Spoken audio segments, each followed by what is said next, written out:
2 दिन पहले पश्चिम बंगाल के अंदर जो हुआ उसको लेकर मेरे क्षेत्र के लोगों के अंदर बहुत रोष है। सभी लोग मेरे से फोन कर करके पूछ रहे हैं कि ये किस तरीके का भारत भाजपा बनाना चाहती है।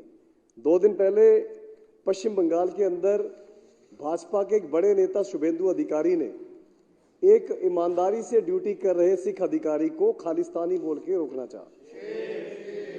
अध्यक्ष जी, किस तरीके का भारत भाजपा बना चुकी है जो पूरी तरह से अलोकतांत्रिक है।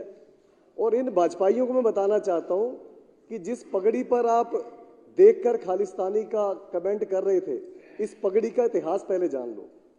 हमारे डीएनए में है कि हम तानाशाही के आगे नहीं झुकेंगे। इसकी शुरुआत आज से 500 से ज्यादा साल पहले श्री गुरु नानक देव जी जो हमारे पहले रहबर थे, उन्होंने बाबर के दरबार में, अध्यक्ष जी तब जमाना ये होता था कि जो बादशाह ने कह दिया, तब तो पूरी तानाशाही थी कि इसका सिर कलम कर दो तो कर दिया जाएगा, फिर कोई वकील दलील नहीं चलेगा। उस माहौल के अंदर भी गुरु नानक देव जी ने बाबर को जावर बोला था और उनकी तानाशाही के आगे नहीं झुके थे।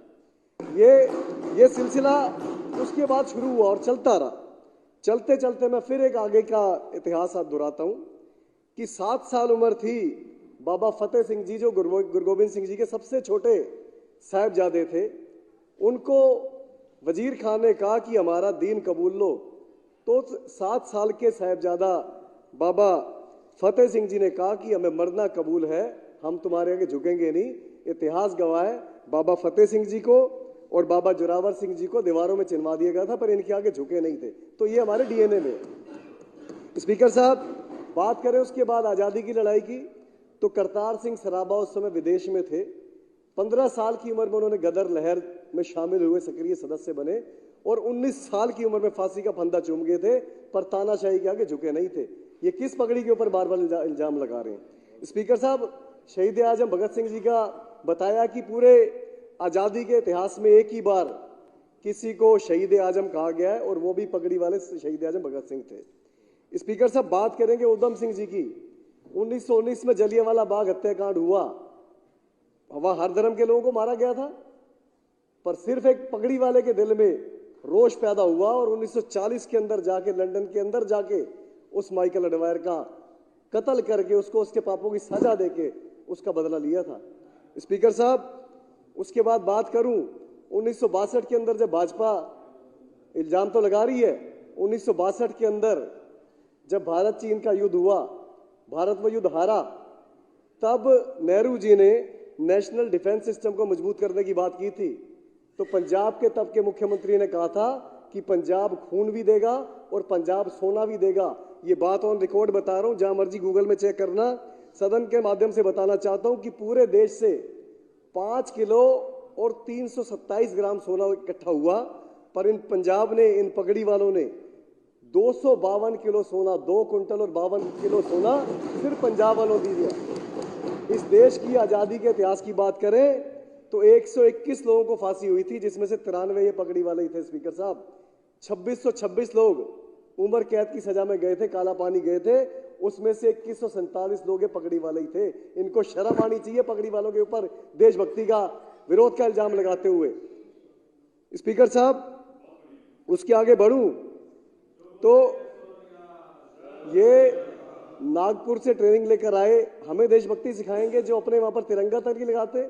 आज तिरंगे में सबसे ज्यादा लिपट के लाशें कहीं आती है तो पंजाब के अंदर आती हैं। हमें इनसे देशभक्ति सीखने की जरूरत नहीं है। स्पीकर साहब, किसान आंदोलन हुआ।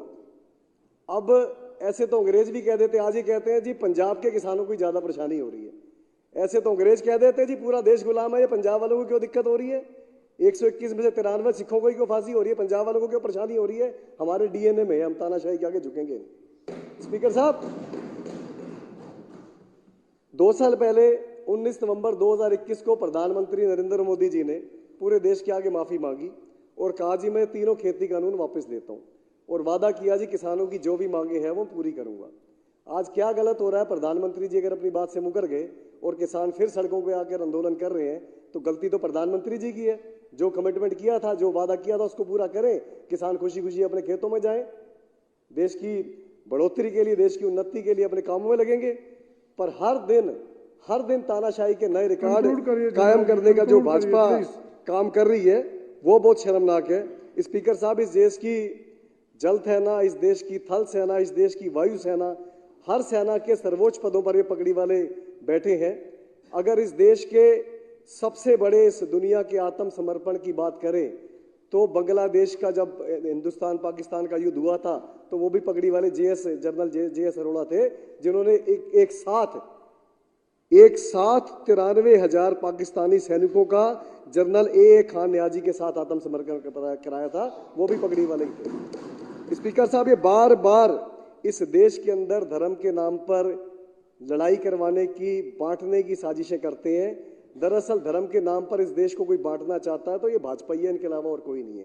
बाकी सारे देशवासी बहुत प्यार से, बहुत सुकून से रहना चाहते हैं। स्पीकर साहब, मैं अपनी बात को कंक्लूड करूंगा 2 लाइनें बोल के कि अंधे निकालते हैं नुक्स मेरे किरदार में, अंधे निकालते हैं नुक्स मेरे किरदार में, बहरों की शिकायत है कि मैं गलत बोलता हूं। धन्यवाद स्पीकर साहब।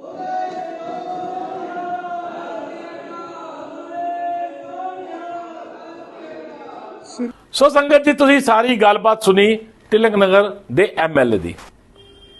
जे असी भंडन का काम करते हैं तो साडा फर्ज बनता है, जे कोई चंगा काम करे ਉਹਦੀ ਸ਼ਲਾਘਾ करना भी साडा मुंडला फर्ज है।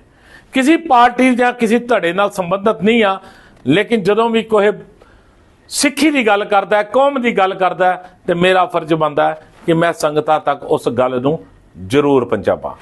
वाहिगुरू जी का खालसा, वाहिगुरू जी की फतेह।